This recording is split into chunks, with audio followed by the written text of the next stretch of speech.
Welcome everyone for joining us today on a very important and critical topic. My name is Christina Furtado and I am the Mental Health and Wellness Specialist with guard.meCARES. So we welcome you today. Now, what we're going to be talking about is something that we don't often explore in great depths. We sort of brush over it and we don't really shine the spotlight on what needs to be discussed. Today, we're talking about child and youth mental health. Tomorrow, in communities across the nation, many will be holding various events around the National Child and Youth Mental Health Day.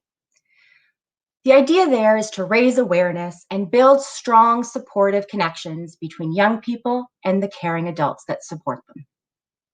I'm honored today to start that conversation with a group of panelists that have dedicated much of their career to child and youth mental health. Bringing awareness to the importance of child and youth mental health, our expert panelists will be continuing the conversation, creating awareness, discussing how we all can do our part in safeguarding our youth's mental health. So I welcome our panelists today. We have with us, joining us, Denise Wellagora. She's been part of our previous two panelists, which is amazing. So thank you again for agreeing to join us today. She brings with her frontline 20 years of experience prior to joining the Mental Health Commission of Canada as a trainer and delivery specialist with them and the mental health first aid. Denise brings experience as a psychiatric nurse, residential program director, as well as case management and crisis worker. She's been facilitating mental health first aid since 2008. So thank you, Denise, for welcoming. Well, thank you for the invitation again, Christina. You're welcome. We also have the pleasure of welcoming Jason Carey, who has worked in the mental health field for well over the last 30 years as a clinician, a trainer, and manager. Currently, a counseling manager and assist training for Kids Help Phone. Jason brings a wealth of knowledge from his past tenure, including 7 years, and I'm going to have to read this because, wow. So 7 years with the Edmonton Police Special Victims Unit as a crisis counselor, a team leader and division coordinator, as well as 4 years with the Department of National Defense as a peer support trainer, 4 years as an abuse prevention educator with the Red Cross, and also brings a wealth of experience and knowledge through his various roles within local distress centers. So thank you, Jason, for joining us as well. Thank you for having me. Our final panelist, Jeffrey Schiffer, got it right this time, brings well over 15 years of experience in a variety of different positions that he's held over those 15 years. Dr. Schiffer has held positions at the Earth Institute at Columbia University, the Vancouver Aboriginal Child and Family Services Society, then the Justice Institute of British Columbia and the City of Toronto. Throughout this time, he has also taught in the Indigenous Focused Orientation Therapy Program, the Indigenous Tools for Living training. Dr. Schiffer is currently the Executive Director at the Native Child and Family Services of Toronto. He serves on the Board of Directors of the Toronto Aboriginal Support Services Council, the Association of Native Child and Family Services Agencies of Ontario, as well as the Child Welfare League of Canada. He co-chairs the City of Toronto's Aboriginal Affairs Committee. So welcome, Jeffrey, and thank you so much for agreeing to be with us today. Happy to be here, Miigwech. Miigwech. So today I am truly, and I can't say it enough, honored to have this group of panelists join us on what is such an important discussion to be had.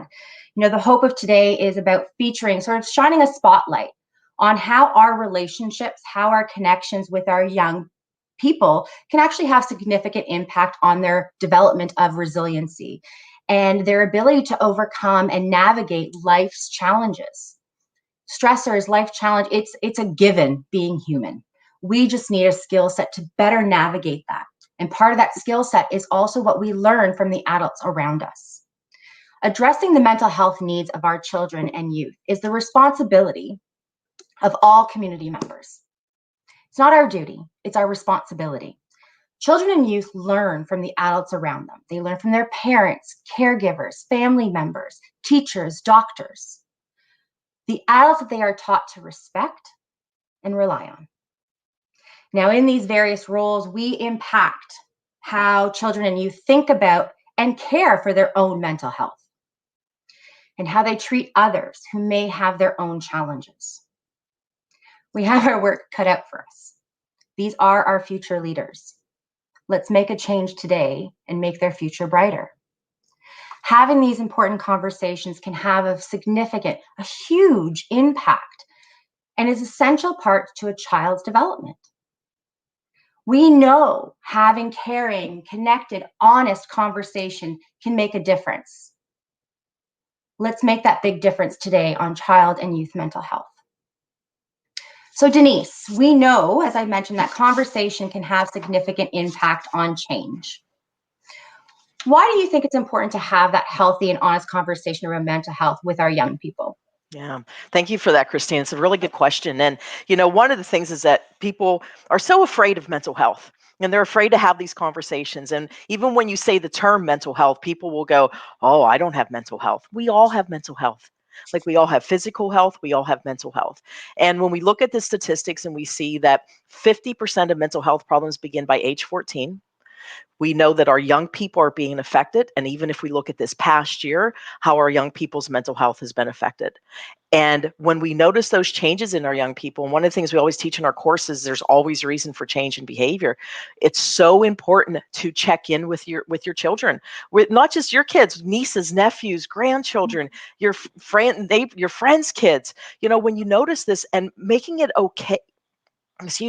okay to have that conversation, and not that it's afraid to talk about it. And what's interesting is that I saw this quote yesterday, and I saved it because I'm like, how timely. And it says this. So if you give me a minute to read this, it goes, so often children are punished for being human. They are not allowed to have grumpy moods, bad days, disrespectful tones, or bad attitudes. Yet we adults have them all the time. None of us are perfect. We must stop holding our children to a higher standard of perfection than we can attain ourselves. So true. And so we all have bad days. Our mental health has definitely been affected through all of this. So the same kindness we give ourselves, we need to do that for our kids, right? And we need to make it that our kids feel safe to come to us and say, I'm not having a good day. So it starts with us as the adults with starting that conversation. Agreed. And you mentioned, a valuable point about behavior, right? And we need to remind ourselves that behind every behavior is an unmet need, is a need, Yes. right? And it's either a need to continue to feel good, or a need to relieve something that's uncomfortable or painful. But there's always an unmet need. And, as adults, we have experience, we have age, we have maturity, and we have a skill set that we've developed over time. And we look at our youth, our young children even, and we expect them to adapt to some of those same skills without really teaching them. It's take it under control, or they can regulate themselves. Self-regulation is a skill that's learned. Yes. And that's part of how we can also model for our young the skills and what they need to further develop as they transition through the various age and developmental stages that they're going through. Absolutely. It's a reaction to a situation, and we need to help them navigate that. Absolutely. And I'm not saying, that we all have to have life experience to have these conversations. It's not about that. It's simply about having the process of sharing, having the process of expressing how you're feeling. Yes. And what it is you need out of that connection is really a great starting point, I think, of making conversations about those more challenging experiences a little bit easier. Yep, absolutely. But of course, we're not all experts. We don't necessarily even know how to navigate that and start that off. So Jason, I'd love to know on your part, what you think might be a good consideration to start that conversation. Well, that's thank you, Christina, and that's a really good question, and actually a very common question that we get a lot at Kids Help Phone. We do actually get a fair number of calls from parents, more so since the pandemic has hit, where children are home a lot more than they used to be. But I would say to that, that it starts early on in life, when we start to model a supportive view of mental health in general. Mental health and wellness. Because as Denise said, when we think about mental health, we generally think that it's all bad. But mental health is just like saying physical health, what we have to do to keep things healthy. So when we're dealing with young people, especially, young people often look to their peers as well as their trusted adults in their lives, especially if they're younger. If they're teenagers, they tend to move towards their peers, which can be problematic at times. But modeling supportive views of mental health means having open minds as well as open lines of communication, which is really, really important. And not just open lines of communication, but communication without judgment. So positive modeling uses really neutral language. It invites discussion and exploration of differing views without that judgment. Which leads me to probably wonder, and a lot of you are probably wondering the same thing. So what happens when I do notice something? Usually the first thing that tends to happen to all of us, especially those of us who have kids, I myself am a new parent, so of course that anxiety is there. So what happens when we do notice something? Well, the thing is to keep it simple. Ask. Don't be afraid to ask the simple question. Hey, what's going on? I've noticed this. Ask how they're doing. Do it in an open and accepting way, in ways that perhaps it's at the dinner table, perhaps it's just in casual conversations or walking the dog. And if the foundation is already there where communication has been normalized, your child is going to be more than happy and willing to open up and engage in a conversation with you. Another question that often comes up with us is how to support kids' mental health at an early age. So if we do see something, what do we do with that?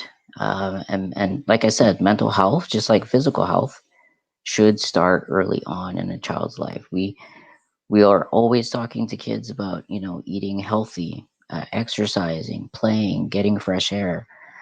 So the best way to nurture a child's mental health is to spend quality time with them, playing, hanging out, just talking to them. Well, I think that also brings up, a valid point that a lot of what builds resiliency in children is attachment, right? It's having that connection.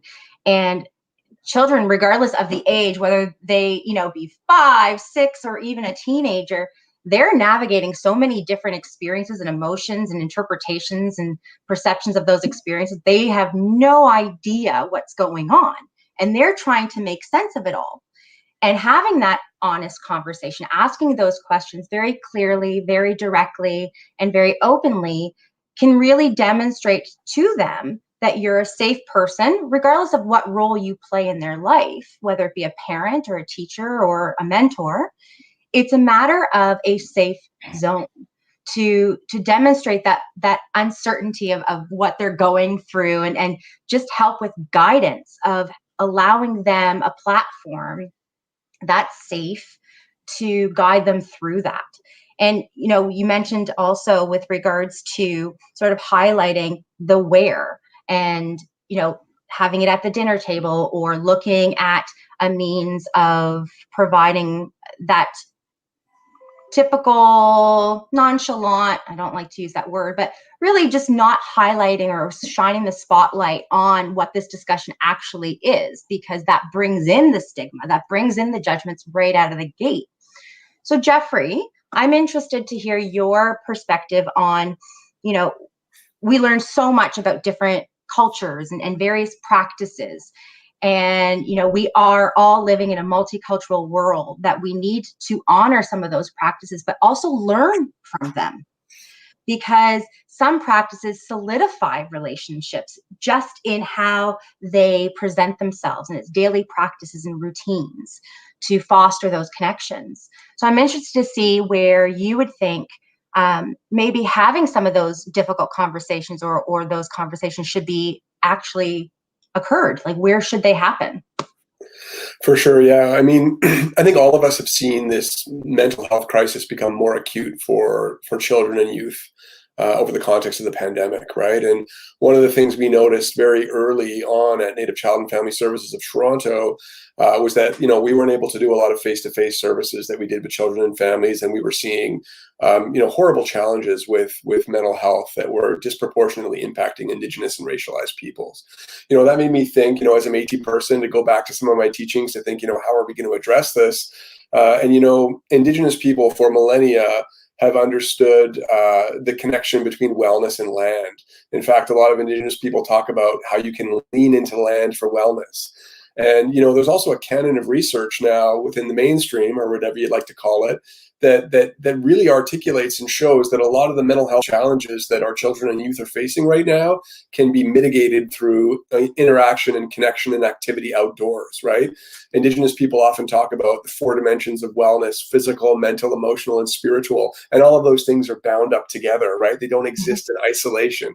We've heard a lot about physical health already and mental health already. And we know that being physical outside is good for your mental health, right?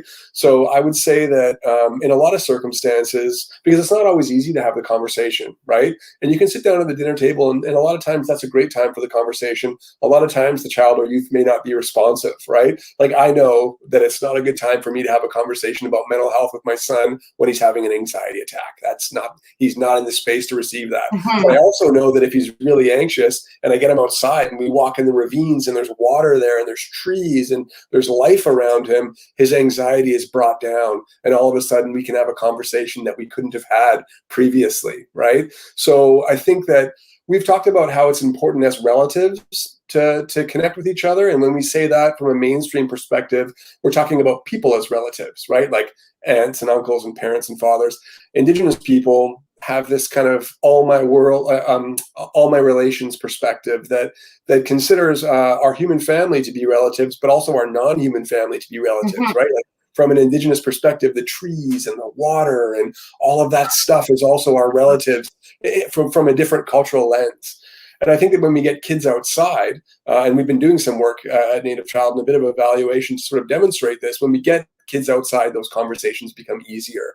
And a lot of the practices and approaches that we take to fostering mental health, they're more effective. And we know that when we lean into land, we can achieve a lot more working together. So I think that, if you're trying to mobilize some of the observation and Mhm. practice and conversations that we've been hearing about today, and it's not really working, you might want to think about getting outside.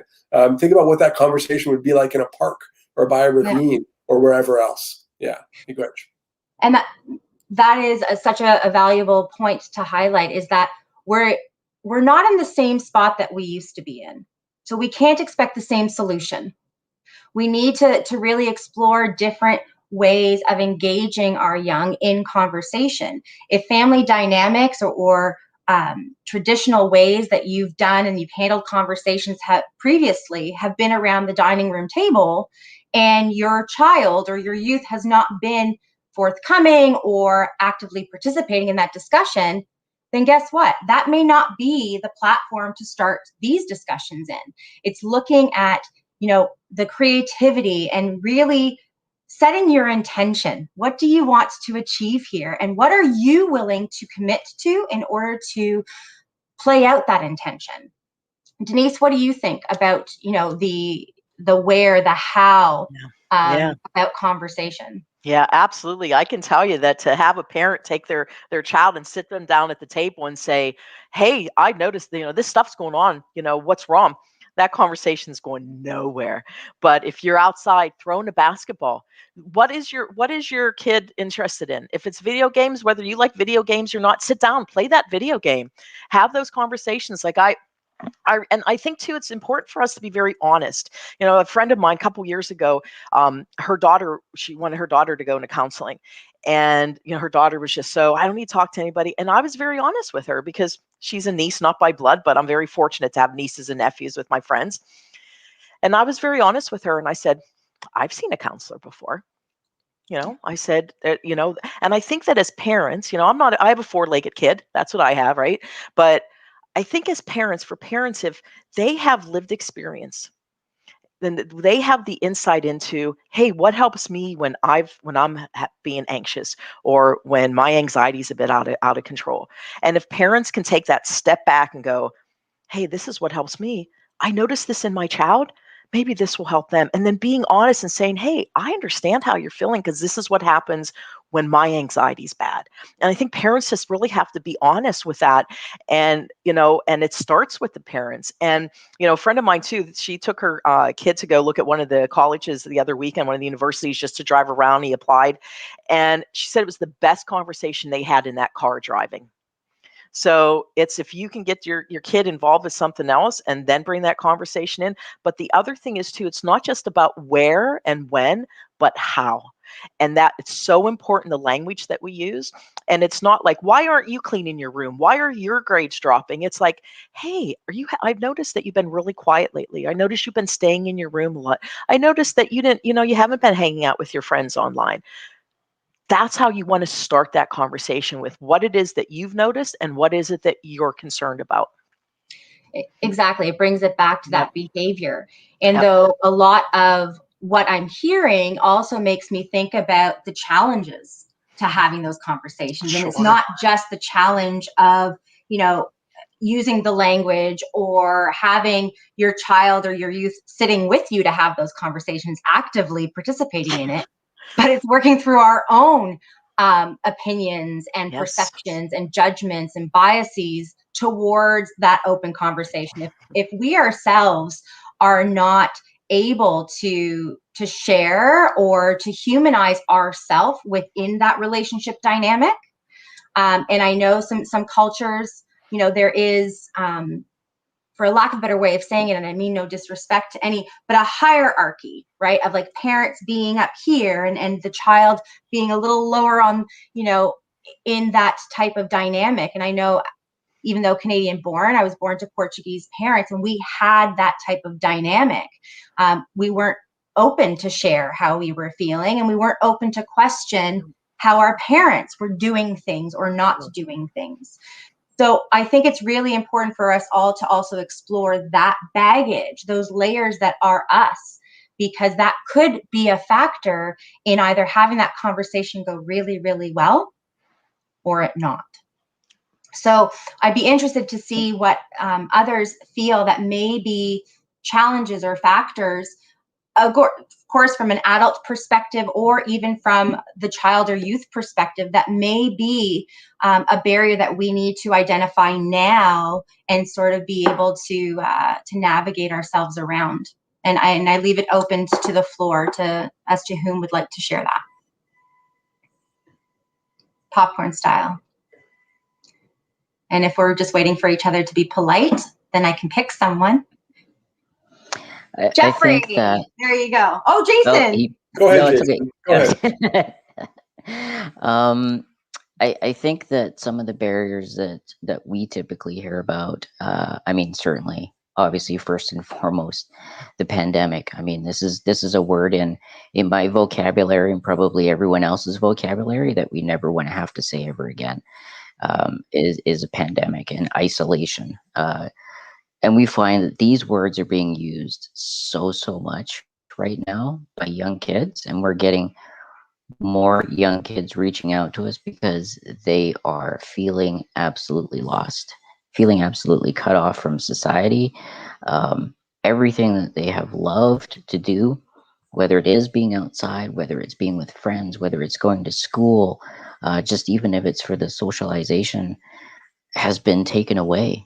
So which means that the barriers for them is they're stuck. They are stuck at home. And sometimes those homes are not healthy. So we're getting calls from young kids who reach out, who are being abused now. Maybe the abuse has amplified because of being at home, because the parents are at home. Parents are getting stressed out. Maybe it's a single parent family.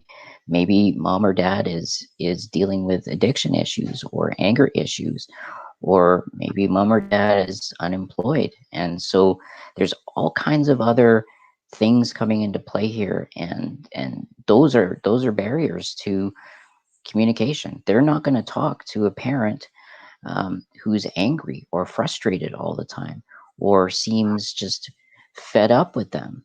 They're going to want to talk with somebody who doesn't know them. They can't even talk to their friends.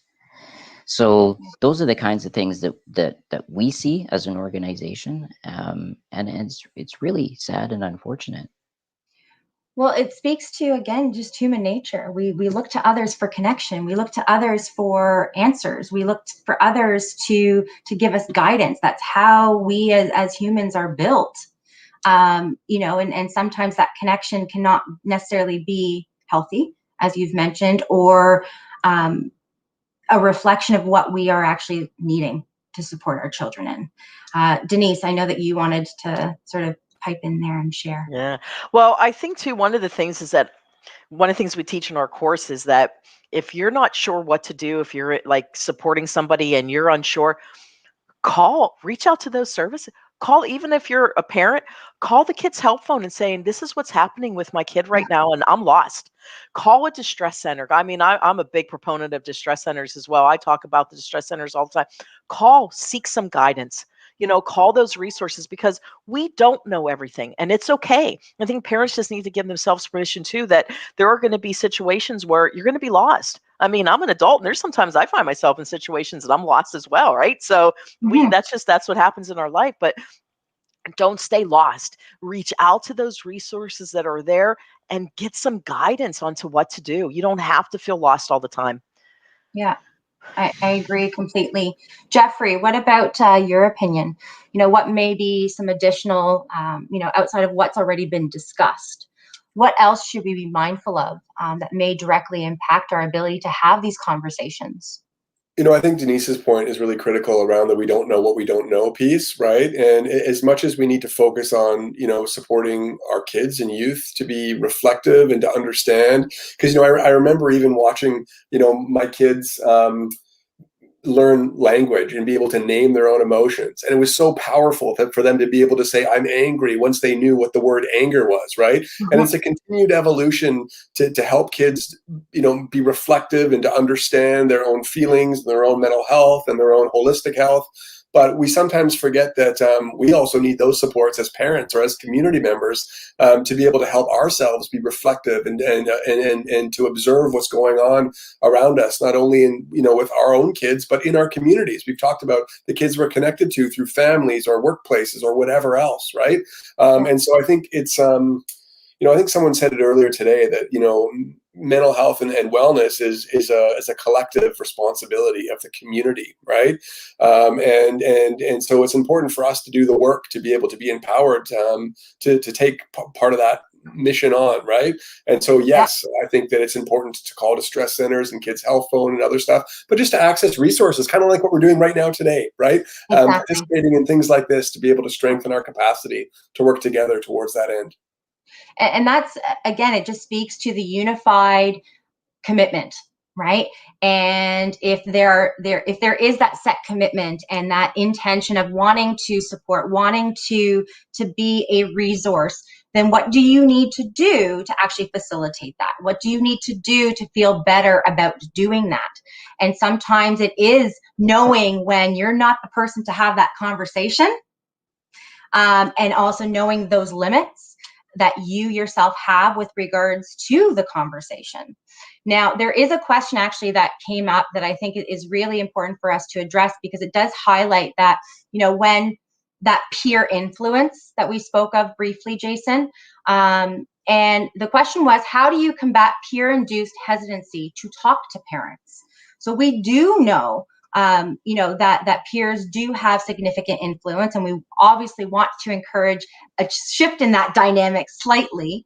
And though the reality is that's also part of the developmental stages of children, right? It's they do go and gravitate towards one of the same, and parents and adults don't know what I'm going through tends to be a lot of what they say. So my friends know, but they don't always know the best way of dealing with things or the best practices. So, Jason, why don't we start with you, since you touched upon this already in mentioning about the peer influence. So how do you combat peer-induced hesitancy to talk to parents? Well, that's a really good question. we hear this a lot, obviously, when we have youth reaching out to us, and um, maybe not so much right now because they're not at school for the most part, Mhm. but kids do still talk to each other about their issues. And to combat that, I mean, it's not an easy thing to do. You know, it's easy to say if you have a foundation right from the get-go. Obviously, it's going to be a lot easier because the child is going to be able to um, know how to make those decisions and know Right. how to uh, problem solve, because that's also part of being a parent, is working with your child and helping your child to solve their problems in ways that are healthy.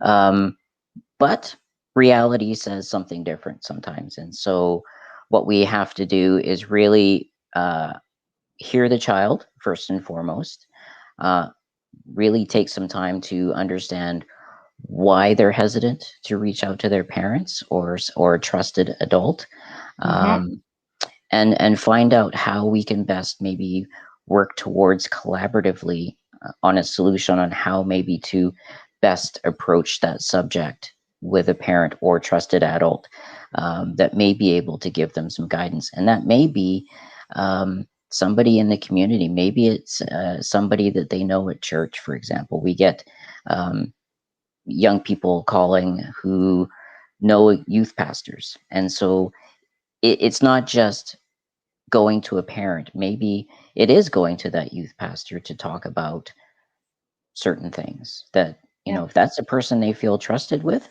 hey, we can work with that. That's a first step. I think that it is about listening to understand where that child's needs are and listening to understand what they're experiencing, not listening to have a reply.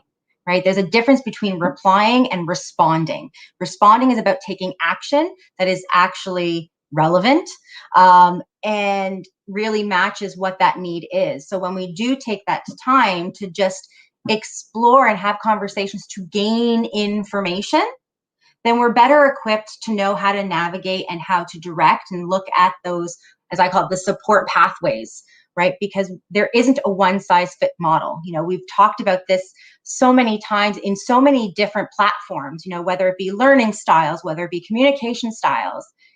We need to adapt that same sort of premise when we're talking about mental health. There's not a one size fits all.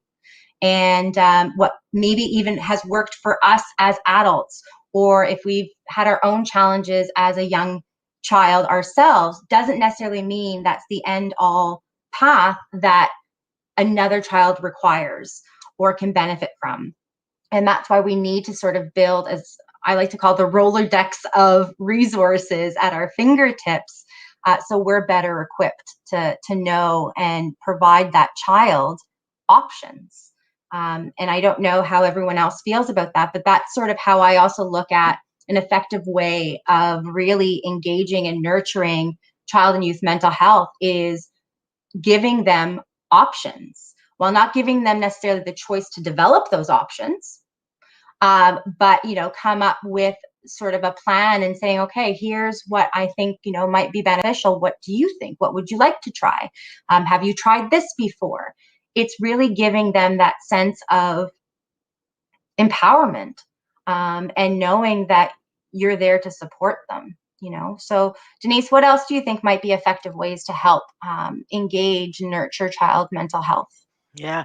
And I mean, I think too, like when it comes back to that hesitancy to talk, I think having that conversation with and saying, well, why is your friend hesitant to reach out to their Yeah. parents, right? Because it's different situations in different families. But I really like how you said that too about the Rolodex of resources. And we know that not everything helps everybody. For some, it's going to be breathing. For others, it's going to be, coloring books, whatever it is that helps. But I really like that, that empowering and giving the ownership to that young person, letting them own it, and as we guide them, and just really creating that safe space so that helping them to know that we're a safe person. But if they're reluctant to talk to us, we can ask them, so, why are you afraid to talk? Who do you feel comfortable talking to? If you were having a rough day, who would you trust to talk to? And, asking that and respecting. I think sometimes what happens as adults, because, I think sometimes we forget what it was like to be kids. Well, I think we're also motivated to want them, like, eager to make them feel better. Like, so we want to we do. things. Oh, we want to take it. We want to take it on, and like, yeah, let's be that support, but in a way of Yep. like, okay, I'm going to fix things. And we need to remember that it's not about fixing. No. I mentioned this before. It's not about fixing the individual. It's about fixing and finding the solution Yep. to what they're struggling with. Yep. Empowering them, building on their skills to deal with whatever is that distressing event or emotion that they're experiencing at the time, and letting them know it's okay to have a bad day. Yeah. And we know that anxiety is the most common mental health problem in our young people, right? So always that worry, I'm not doing enough, I'm not good enough, I'm not, I have to get A's on everything. That our young people put enough pressure on them. We as adults, we do not need to add to that pressure on our young people. No, and we also don't want to mirror it. No.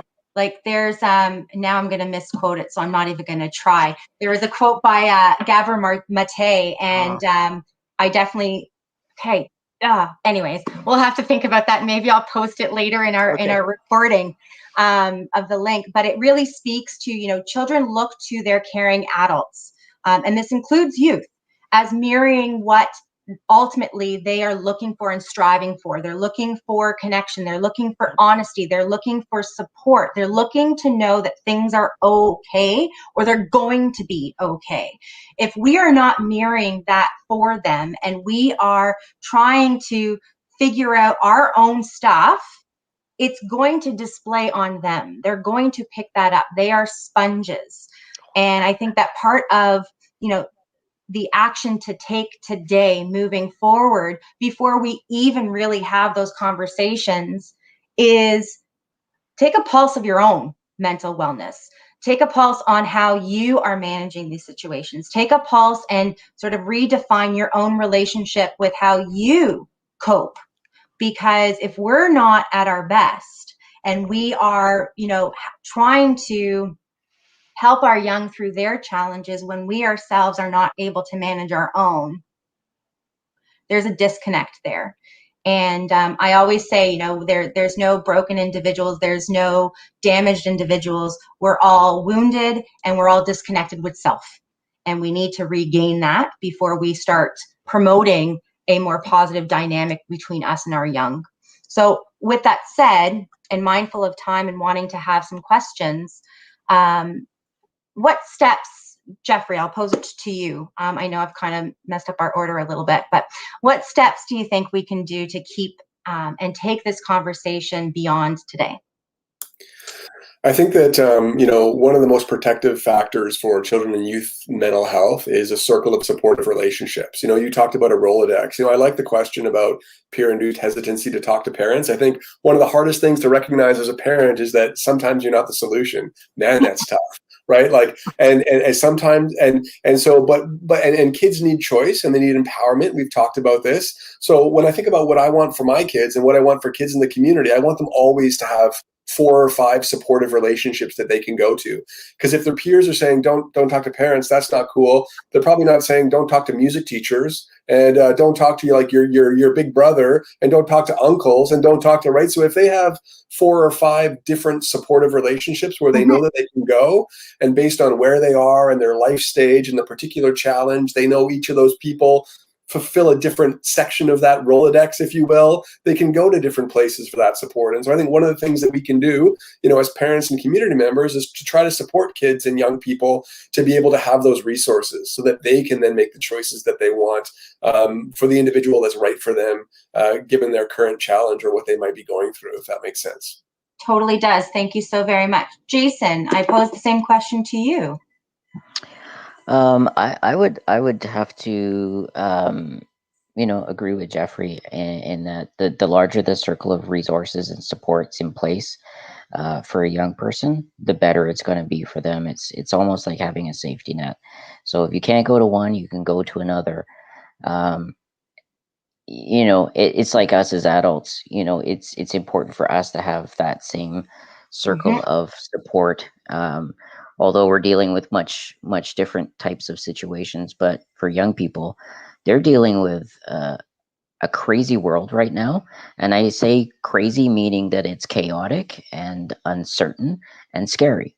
And when you're dealing with that kind of stuff added on top of the normal teenager type angst and development and emotions that go with that life stage, it sometimes can be extremely overwhelming. So if you have a nice circle of support, that you can access them at different points in your life.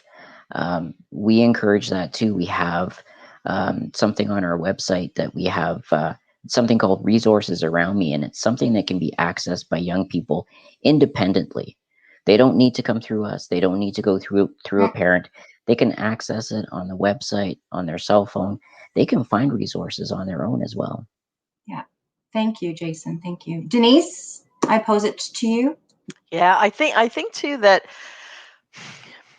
parents have to realize that it's not about them, and not to feel offended if their kid doesn't want to talk to them. The most important thing is that they're talking to somebody. And that's what we have to remember, is that if your kid feels more comfortable talking to the music teacher, or talking to the youth pastor, or a boys and girls club, or their aunt, whoever that may be, that's the most important thing. It's not about that they're not coming to you, that they have the support. And that's the one thing I think I just want to leave that one with, because the guys have said, I agree with everything. Obviously, it'd be awful if we start disagreeing with each other, but I absolutely agree with everything the guys had to say. So, yeah. I think that we all sort of have said a very similar idea, and that is, regardless of the age of the child or the youth that we are concerned about, that we do want to build that connection with, we also have to be mindful of where they're at. While we can see the struggle, we can see the distress, and we want to go in and save. It's sort of like a human desire as an adult, is you just want to protect your young. And sometimes they just need time, and they need the space to try to figure that out on their own. I'm not saying ignore the signs. I'm not saying don't approach the conversation again. But what I'm saying is, and what I'm encouraging is don't press the pedal to the metal, on those conversations. Sort of ease into it. Be mindful of what you model. Be mindful of humanizing yourself, because I think that's important as well when we're dealing with these difficult conversations with youth and children, is they do put parents and adults on this sort of pedestal that you got your stuff together, right? And I know, well, we know that we don't always. And though their perspective can be completely different, similar to our own perspective of how someone else is managing things. We have our own judgments, regardless of the age. We bring those to every situation and interaction that we engage in. They do the same, just a different degree, and maybe just not as cognitively, advanced as our thinking processes would be. But the reality is still the same. Mental health is about how our minds are, how we think, how we feel, and how we behave. That doesn't change because of an age. So we need to be really and truly mindful of where our children are at when we want to have those conversations, and also to self-reflect and be aware of how we are with life's challenges, and how the world around us is shifting on a daily basis, and we may remain stagnant, and it's important for us to be mindful of that as well when we're having those conversations. Just one more thing too, Christine, I think for parents to be mindful of is that if they have more than one kid, not comparing one kid to the other. We know that children mature at different rates. And so you may have one child that, is able to name their feelings and has the coping skills, and you may have another that's not at that point. So we have to remember that when we're being that support as an adult to the youth, to the children, it's about that specific kid, not about other kids around, but that specific kid that you're supporting, child that you're supporting at the time. Exactly. And just to be mindful as well that, we all have our own sort of baselines, right? And even though children and teens are experiencing new emotions because of new experiences, and let's throw in hormones into the mix, of course, if that throws a wrench into, how they got themselves figured out. And then all of a sudden it's like, oh, yeah, no, where did that come from? Where was I going with this? It's really looking at that we need to have those conversations on an ongoing basis, of doing those type of check-ins to see how your child is feeling, when we engage in daily practices of just having those conversations that can be connected to mental health.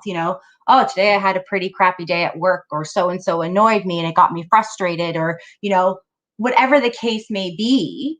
We're able to normalize the conversation. So when we do those check-ins, we can see how things are changing for them.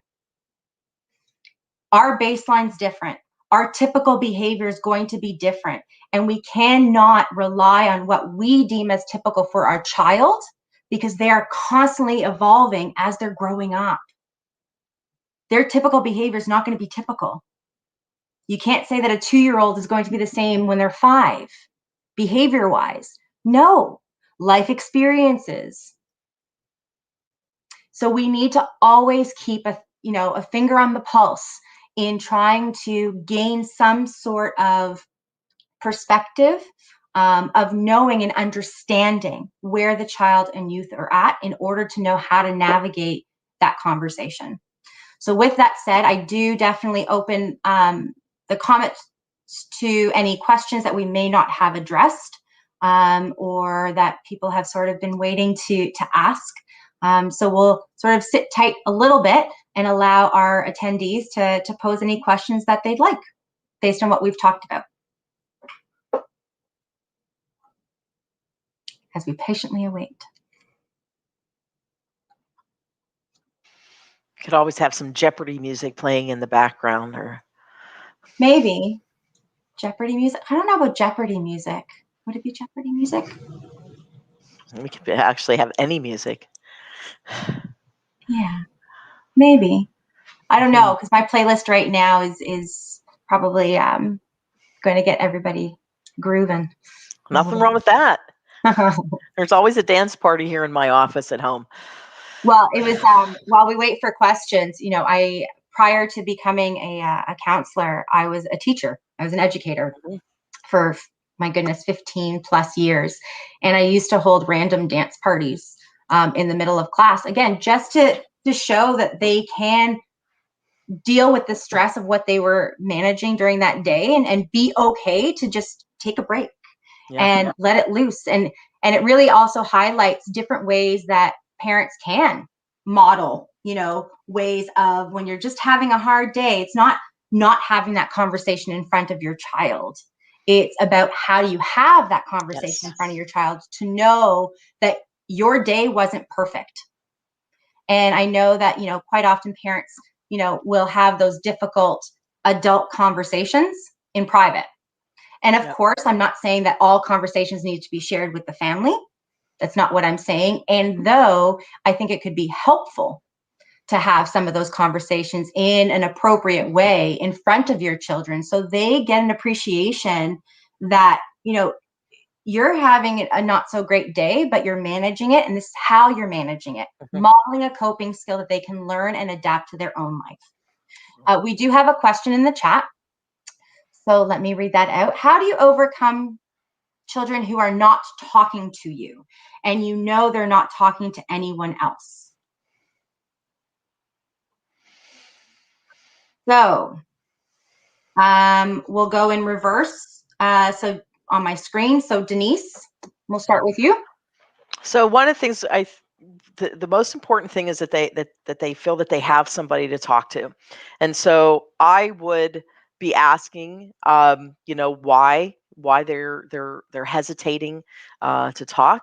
I would ask them, if they were having a really difficult time, who do they trust? Right? Because it could be that they're just not, feeling comfortable talking about it. It's also about as parents about being able to give language or words to how children may be feeling as well too, because I think sometimes kids don't have the words to use. But that's what I would be. That's one thing I would ask first is like why. We could realize too is that maybe the young person doesn't realize they may be struggling at the time and think everything's okay. But finding out who they trust and then encouraging them to talk to that individual. That would be one of my suggestions, and see what Jason and Jeffrey have to say as well. Yep. So going around about just on my screen, Jeffrey, it seems that you would be next in line. For sure. A lot of times I feel, a lot of times in my experience, it's helpful to then, if talking is a barrier, I move to action. So I'll just spend time doing something with that kid. And a lot of this stuff also comes through play therapy, where you just sit down and you draw or you walk and sometimes, not all the time, but sometimes that can really break down barriers. And they may be stuck in this place, and they may have decided they're not going to talk about it, but they can only hold their attention in that place so long. And once they kind of, once you distract them or move them away from that through an activity, they may open up and start kind of talking a little bit. I've certainly experienced that working with kids in the past. So that's one thing you might try. Thank you, Jeffrey. Jason? I would agree with both Denise and Jeffrey, especially if we're talking about a younger child where they may not have the verbal skill set yet to put names to emotions. Then we would typically start to see more of a behavioral aspect of things that start to show up.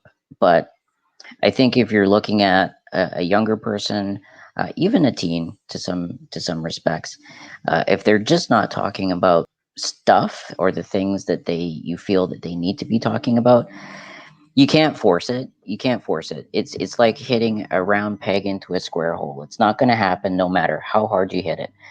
And so what you have to do, and I think what Jeffrey alluded to is exactly what I was going to say, is really just make that connection with the young person, whatever that is, whether it's just play, whether it's just hanging out, video games, just nothing intense, nothing planned, just hanging out, and just create the environment of, okay, we're here, I'm here, you're here, no expectations. And you do that enough times, and eventually, of course, nothing is written in stone, but eventually a person will start to open up to somebody who they feel safe with.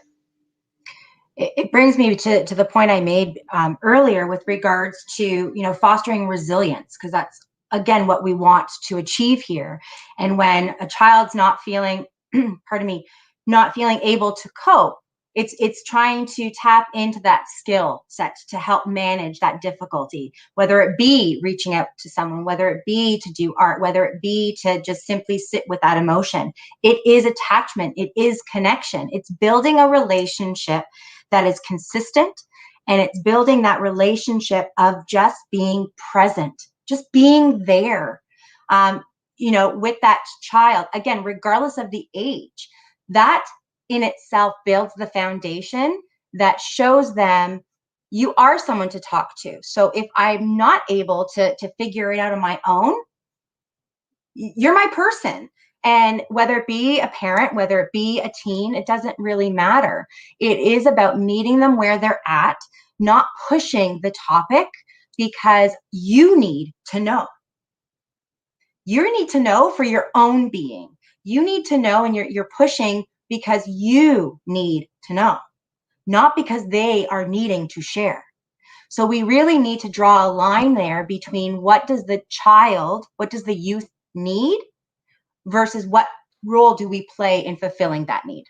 The one thing I would say, Christine, as long as the child is safe, that's the most important. Exactly. As long as they're safe, we just let them know we're there when they're ready to talk, and create that safe space. But it's, and remember, it's not about us. I think too, that's the other thing. The parents make it about them. It's not about us. It's about the youth, the kid. So exactly.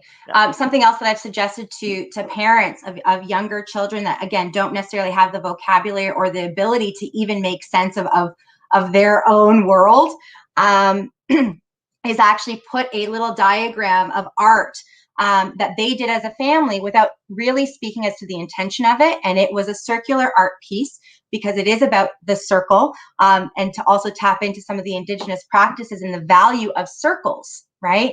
And it was a matter of divvying up the circle into various pieces that were, this is my circle of support of this household. And it was about the household support.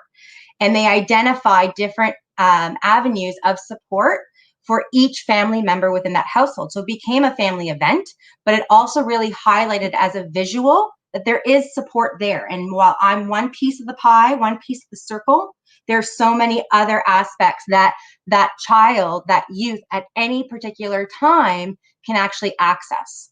So it was sort of encompassing everything without really hitting home the underlying intention behind the actual activity. So we do have another question, well, actually a few more, which is great. So we have a question, is anxiety more common today compared to when we were kids? Or was it just because we just didn't talk about it back then? And this is a very bold and common question that our generation tend to ask about a lot of different topics. It's not just about anxiety, so I'm not quite surprised to see it pop up today. So why don't we go in reverse? Who ended before? Was Jason? It's a really good question, actually, and that's a question that can be assigned to a lot of different things. And of course, I think we hear about it more today, just because there's more avenues of communication. The first thing that comes to my mind is social media. Everybody that I know of, and that all the kids that we speak to, have social media, whether it's Instagram or Facebook or whatever else they're on. Some things I don't even know how to use, which makes me sound really old. But there's so many different ways to talk to each other. More so during this past year, because that's how they are communicating with their friends. And so it's not that necessarily there's more anxiety than there was. I think there's just more ways to talk about it, and I think there's more. It's become more of the norm to talk about than it was when I was growing up.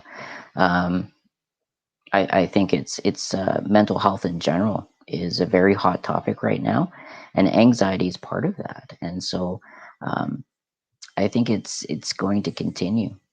I agree. Jeffrey. Yeah, I mean, I'd say the jury's out. I've read stuff that says, there's way more anxiety now than there ever was. And I've read other stuff that say people feel more empowered to talking about it, and talking about it makes you feel it more. There's a connection between language and experience. And so, I think it's really, really hard to say. What I do think is, as important as what Jason just said. And it's basically, there's way more manifestations of it because people are talking about it more and experiencing it more. We're seeing it more. So we're confronted with it more than we were in the past, which requires more tools and approaches to be able to manage it. Yeah, I think maybe that's all I would say to that one. Thanks. No problem. Denise? Yeah, I have to agree with the guys too. I mean, when I was growing up, we didn't have social media and we didn't talk about it. But when I think back, I've lived with generalized anxiety disorder for most of my life. But it just wasn't, we didn't have those conversations. We now have those conversations. We have people that are well known that talk about living with mental health problems. So I just think that because more people are talking about it, that now we have more awareness about it. Because people have had depression throughout the years and have had anxiety, but there was the stigma and those conversations did not happen. I think it's also where there are these terms being used more commonly now, as sort of these blanket ideas or concepts towards a feeling that we've always had. Anxiety is worry. Anxiety is stress. Anxiety is discomfort. It's not more uncommon now to have those feelings, but yet what's more common, I think, is the terminology that's used to identify and encompass a variety of different emotional experiences and states towards a situation. And I think when we are dealing with, younger children especially, we need to really be mindful, to speak to Denise's point earlier on, of the language that we're using. Anxiety is an adult term. Let's be honest. It is not a term that young children, grades 3, 4, will inherently know. They know the term because we use it. If we bring it back to the basic emotions, to their understanding, are you sad? Are you mad? Are you scared? Are you whatever the case may be? We can actually really hone in on exactly what they're feeling and be able to identify a more appropriate, I guess you can say, lines of support. If we start using adult terms for child emotions, they're not going to understand it on their level. They're going to adapt to our understanding of it, which may not be accurate for their experience. But that's my 2 cents. To lead into it, our final question, what can you do when their behaviors, which you understand, are born of this current situation and frustration, create tension in other family members? So now we're getting into family dynamics. Ooh.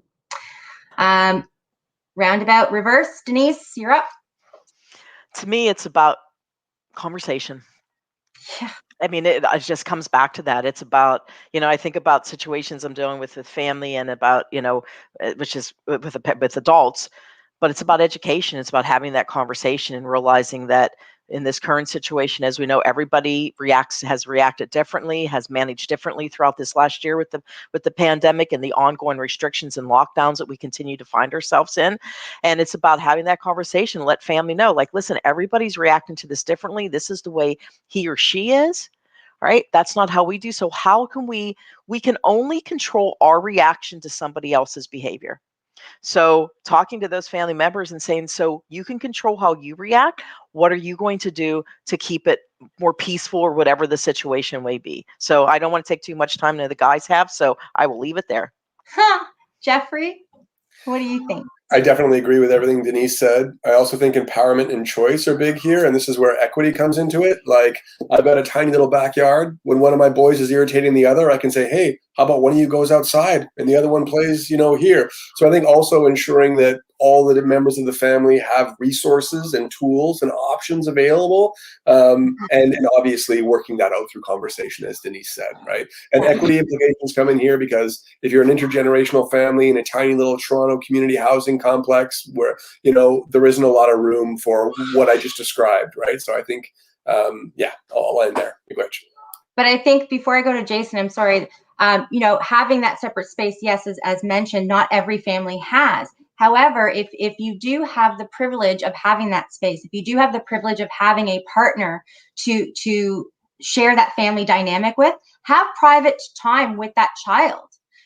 Have those special moments with each child to have, I call it date night, but it doesn't necessarily have to be there. But it is about undivided attention and time with each child of the family and then the family unit together.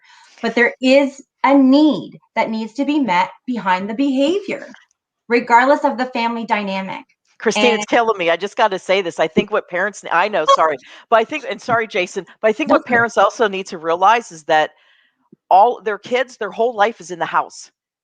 Everything is in the house. They're not able to go to school. They're not able to see their friends. They're not able to have those different things throughout the day. Everything is in the house. And we need to remember that. Imagine how much we're struggling as adults and we understand what's happening. Imagine how it's affecting young people. That's all I had to say. That's it. Sorry. That's all. Okay. Jason? I couldn't have said it better myself.